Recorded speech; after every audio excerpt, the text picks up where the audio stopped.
Hello and welcome everyone. My name is अभी हाशमी। आज हम स्टार्ट करेंगे चैप्टर नंबर 11 से the human I and the colourful world. इस चैप्टर में हम ह्यूमन आई को डिटेल में देखने वाले हैं। Look how beautiful it is from outside and how complex it is from inside. Yes, it is a human I from inside. And first of all, thanks to your God if you will be able to see the beautiful things around you. So let's begin. The human eye uses light and enable us to see objects around us. It has a lens in its structure. यहाँ पे आप देख रहे हो ये जो object है इसके थ्रू लाइट निकल रही है जो कि लेंस के थ्रू पास हो रही है और पीछे एक इमेज बन रही है। तो ये इमेज कैसे बनती है, क्यों बनती है, इसको देखेंगे हम फर्दर आगे। What is the function of the lens in the human आई। ये जो लेंस देख रहे थे वाइट कलर का, इसका फंक्शन क्या है इसको भी देखेंगे। एंड डॉक्टर कैसे आइडेंटिफाई करता है कि आपको नियर साइटेडनेस है या फार साइटेडनेस है, एंड उसके अकॉर्डिंग वो आपके डिफेक्ट ऑफ विजन को कैसे करेक्ट करता है ये देखेंगे। In this chapter, light and some of its basic properties is used to study some of the optical phenomena in nature. What is optical phenomena? So wherever the interaction of light and matter is involved, then that phenomenon is called optical phenomenon. We shall also discuss about rainbow formation. In this chapter, we will also see how the rainbow formation will take place.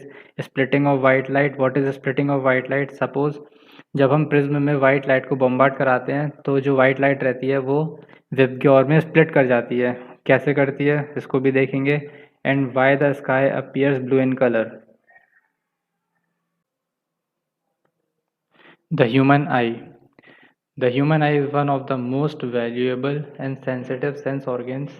It enables us to see the wonderful world and the colors around us. तो ये जो human आई है वो बहुत ही ज़्यादा important और एक sensitive sense organ है। It is however impossible to identify colors while closing the eyes. तो क्लोज्ड आइज से किसी भी ऑब्जेक्ट का कलर आइडेंटिफाई करना पॉसिबल नहीं है, बिकॉज ये जो लाइट एंटर कर रही थी अंदर अब वो नहीं कर रही है, तो हमको ऑब्जेक्ट का कलर भी आइडेंटिफाई नहीं होगा।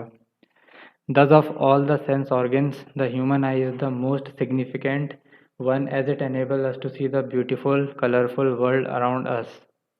So overall हम कह सकते हैं without eyes it's very difficult to survive. The human eye is like a camera. Its lens system forms an image on a light sensitive screen called the retina. Retina ये जो देख रहे हो ना पीछे, ये जो लाइट लेंस के थ्रू एंटर करके आ रही थी, जहाँ पे जो इमेज बन रही थी, ये जहाँ पे इमेज बन रही थी उसको कहते हैं हम रेटिना, जो कि एक लाइट सेंसिटिव रीजन होता है। Light enters the I through a thin membrane called the cornea. सबसे पहले जो लाइट है वो कॉर्निया के थ्रू अंदर आती है। ये ब्लू रीजन दिख रहा है, ये कॉर्निया है। सबसे पहले लाइट इसके थ्रू अंदर आती है। It forms the transparent bulge on the front surface of the eye ball. Cornea के जस्ट अंदर आई बॉल होती है और ये कॉर्निया क्या करता है, ये ट्रांसपेरेंट स्फेरिकल बल्ज है जो आई बॉल को कवर करता है।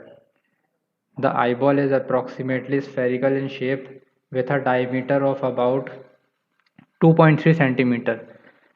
Most of the refraction for the light rays entering the eye occurs at the outer surface of the cornea. Refraction मतलब bending of light. So most of the bending of light will take place on the outer surface of the cornea.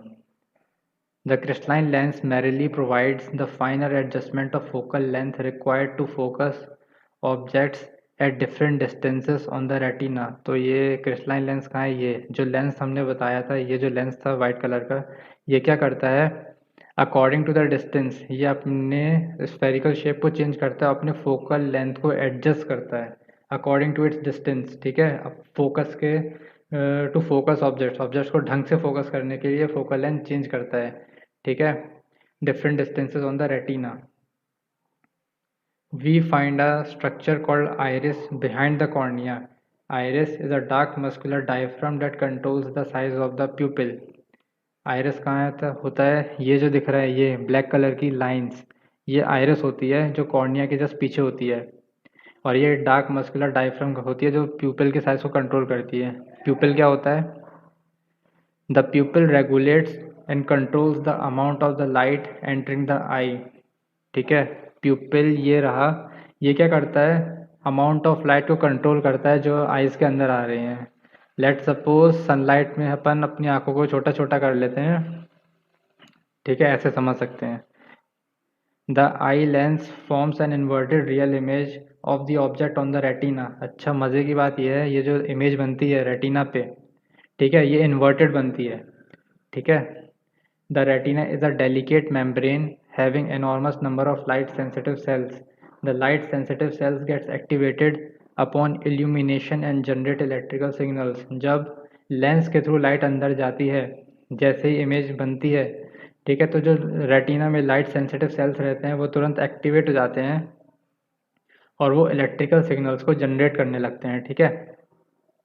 अब ये जो electrical signal generate हुए थे, these signals are sent to the brain via optic nerves. ये जो optic nerves retina पे image बनी, अब ये जो रहेगा ऑप्टिक नर्व्स के थ्रू इलेक्ट्रिकल सिग्नल्स जाने लगेंगे ब्रेन में, ठीक है। अब ब्रेन इस सिग्नल्स को अच्छे से इंटरप्रेट करेगा, आइडेंटिफाई करेगा, और आपने जिस ऑब्जेक्ट को देखा था फाइनली वो एज इट इज़ डिट्टो वैसा ही आपको दिखाएगा, ठीक है। We perceive objects as they are, finally हमको वो वैसा ही दिखाएगा जैसा वो एक्चुअल में है।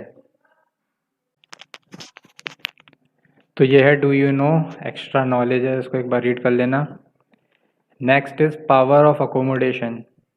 The eye lens is composed of a fibrous, jelly-like material. Its curvature can be modified to some extent by the ciliary muscles. तो जो हमने पीछे बताया था, जो क्रिस्टलाइन लेंस होता है वो अपनी फोकल लेंथ को एडजस्ट करता है according to the distance of the object. तो ये ऐसा कैसे कर पाता है? बिकॉज ये जो क्रिस्टलाइन लेंस रहता है ये सिलियरी मसल्स के थ्रू चारों तरफ से अटैच रहता है और ये हेल्प करती है इसके फोकल लेंथ को चेंज करने में, ठीक है। और जो आई लेंस रहता है वो एक जेली लाइक मटेरियल का होता है। The change in the curvature of the eye lens can दस चेंज इट्स फोकल लेंथ, ठीक है। इसको देखते हैं पहले। सपोज ये जो सिलियरी मसल्स के थ्रू अटैच था, ये अगर रिलैक्स्ड हैं, ठीक है, फ्री है, तो इसके थ्रू जो सस्पेंसरी लिगामेंट्स अटैच्ड थे वो टेंस हो जाते हैं। अगर ये टेंस हो गए तो इसके थ्रू जो लेंस अटैच्ड है वो खिंचने लगेगा चारों तरफ से, और अगर ये खिंचने लगेगा तो ये जो लेंस था वो थिन हो जाएगा। ऐसा किस केस में होता है? ये डिस्टेंट विजन में होता है। When the muscles are relaxed, the lens becomes thin, thus its focal length increases. This enables us to see the distant objects clearly. और दूसरा केस देखते हैं। सपोज ये जो सिलियरी मसल्स थी वो कॉन्ट्रैक्टेड है, मतलब टेंस्ड है। इस बार सिलियरी मसल टेंस्ड है तो इसके थ्रू अटैच जो सस्पेंसरी लिगामेंट्स होंगे वो स्लैक कर जाएगी, वो टेंस्ड नहीं रहेगी, अब स्लैक कर गई। तो इसके थ्रू जो हमारा सिलियरी, जो हमारा कौन सा लेंस था, जो लेंस था वो थिक हो जाएगा इस केस में। और ऐसा कब होता है? नियर विजन में होता है ऐसा। So when you are looking at objects closer to the eye, the ciliary muscles contract. This increases the curvature of the eye lens and the eye lens becomes thicker. Consequently, the focal length of the eye lens decreases. This enables us to see the nearby objects clearly. तो the ability of the eye lens to adjust its focal length is called accommodation. तो eye lens की ये खासियत कि वो अपने focal length को increase और decrease कर सकता है, इसको कहते हैं हम accommodation. However, the focal length of the eye lens cannot be decreased below a certain minimum limit. अच्छा, अगर ये फोकल लेंथ डिक्रीज कर रहा है तो इसका मतलब ये नहीं कि करता ही जाएगा, इसकी भी एक मिनिमम लिमिट है। Try to read a printed page by holding it very close to your eyes. You may see the image being blurred or feel strain in the eye. किसी बुक को अगर बहुत पास लाके अगर हम रीड करेंगे तो काफ़ी स्ट्रेन फील होगा, हमारे सर में दर्द होने लगेगा। ऐसा क्यों होता है? बिकॉज फोकल लेंथ के डिक्रीज होने की भी एक मिनिमम लिमिट होती है। To see an object comfortably and distinctly you must hold it at about 25 centimeter from the eyes. The minimum distance at which objects can be seen most distinctly without strain is called the least distance of distinct vision. It is also called the near point of the eye. तो अगर हम किसी भी object को minimum 25 centimetre के distance पे देखें तो हमको ज़्यादा स्ट्रेन फील नहीं होगा, स्ट्रेस्ड फील नहीं होगा, ठीक है। और ये जो डिस्टेंस है 25 सेंटीमीटर, को कहते हैं least distance of distinct vision या फिर near point of the I. For a young adult with normal vision the near point is about 25 centimetre. तो ये जो 25 सेंटीमीटर था ये एक यंग अडल्ट के लिए अप्रॉक्सीमेशन है कि 25 सेंटीमीटर तक उसको ज़्यादा स्ट्रेन फील नहीं होगा। The farthest point up to which the eye can see objects clearly is called the far point of the eye and it is infinity for a normal eye. Normal eye के लिए एक infinity है, far point decided नहीं है, वो depend करता है person to person. You may note here a normal eye can see objects clearly that are between 25 centimetre and infinity। तो नॉर्मल आई के लिए सबसे अच्छा विजन होगा between 25 centimetre and infinity। Sometimes the crystalline lens of people at old age becomes milky and cloudy। तो old age में जो हमारा क्रिस्टलाइन लेंस था वो मिल्की और क्लाउडी सा होने लगता है, तो इस कंडीशन को हम कहते हैं कैटरैक्ट, जिसको मोतियाबिंद भी कहते हैं। दिस कॉजेज पार्शियल और कंप्लीट लॉस ऑफ विजन। इसके थ्रू पार्शियल या फिर कंप्लीट लॉस ऑफ विजन भी आ सकता है अगर हम इसका टाइम पे सर्जरी ना कराएं तो। और टेक्नोलॉजी के थ्रू आजकल काफ़ी आसानी से कैटरैक्ट सर्जरी हो जाती है, तो ज़्यादा वो नहीं रहता है। नेक्स्ट है डू यू नो, तो ये एक्स्ट्रा ज्ञान, इसको रीड कर लेना। Why do we have two eyes for vision and not just one. तो दो ही आँख क्यों है हमारे पास, शिव जी की तरह तीन क्यों नहीं है, या फिर एक ही क्यों नहीं है। ठीक है, तो ये एक्स्ट्रा ज्ञान है, इसको रीड कर लेना। तो इसी के साथ फर्स्ट लेक्चर फिनिश होता है। मिलते हैं नेक्स्ट लेक्चर में। Thanks for watching, good bye.